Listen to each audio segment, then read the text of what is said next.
What you had to say just now, Jonas, about he needs to get on the same level? Well, he's coming from the standpoint of all these other different religions when we have basics and principles that go with our religion that he seems to be trying to bounce all these other religions off of. Like women preaching and all these other people who come into church seeking affirmation from other religions. Well, our religion says God will judge them, and we don't believe in women preachers because that goes against our religion. And every religion in the world comes down to a standard beliefs, and this is what we believe in. You trying to bounce another religion's beliefs off of our beliefs just doesn't coexist. So, who's right? Which religion is right? We'll never know until the great day, but what we believe is what we believe. Why do you believe? Because there's a God inside of us that compels us to believe. Schizophrenia, I mean, come on. Crazy people all the time profess the same thing. So you're going to compare every religion into a world that says that they have a God inside them and call them schizophrenics? Exactly. That's a hate crime. Because, look at this, you can use God as a reason for man's mistakes. It's just like those Arab people who go and call Christians like sinful dogs. Hold on, let me finish. Go ahead. Well, you're just as bad as all those other religions, like the Arabs who call Christians and Jews sinful dogs because they believe in Jesus. It's no different. You going around calling everyone who believes that they have a God inside of their heart who compels them to do what's right according to their religion, calling them schizophrenic. Crazies. Crazies. So, what's up with the division with the Christians compared to all the other religions who seem to have it together and they know how to come together as one?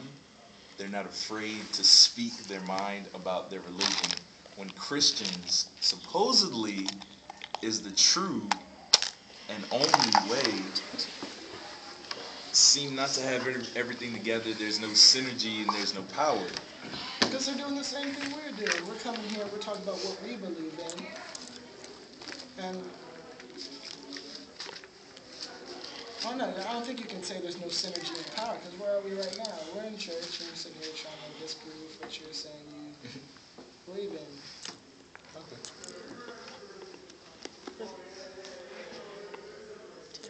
So he shut you up, Karen? Woman preacher. He didn't shut me up. He didn't answer my question. Woman preacher read 1 Timothy 3. I mean, 1 and 2. He still never even went back to the original question, which was, how do you know you're saved?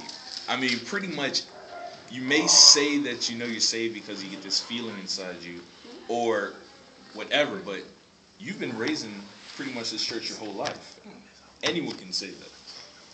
What separates someone who's been born, who's been a preacher's kid their whole life, they understand the Word of God to a point where they even pretend to apply it to their lives, but somewhere along the way, they lose it, they leave, they never come back, and they live the life of a drug dealer, and they enjoy their life, and they're happy.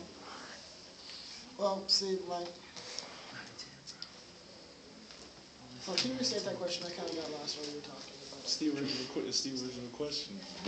How do you know you're saved? How do you know you're saved from someone who's been raised in the ministry long enough to adapt to the surroundings? No, just how do you know you're saved? How do you know you're saved? It all comes down to how you feel. Not a matter of how you feel physically or how something makes you feel. How the Word of God and God in your heart makes you feel about what you're doing, what you need to do. So what do you need to do? What do you need to do for Christianity? What do you need to do to set yourself from people who are good, who you do not see any wrong in? God does that.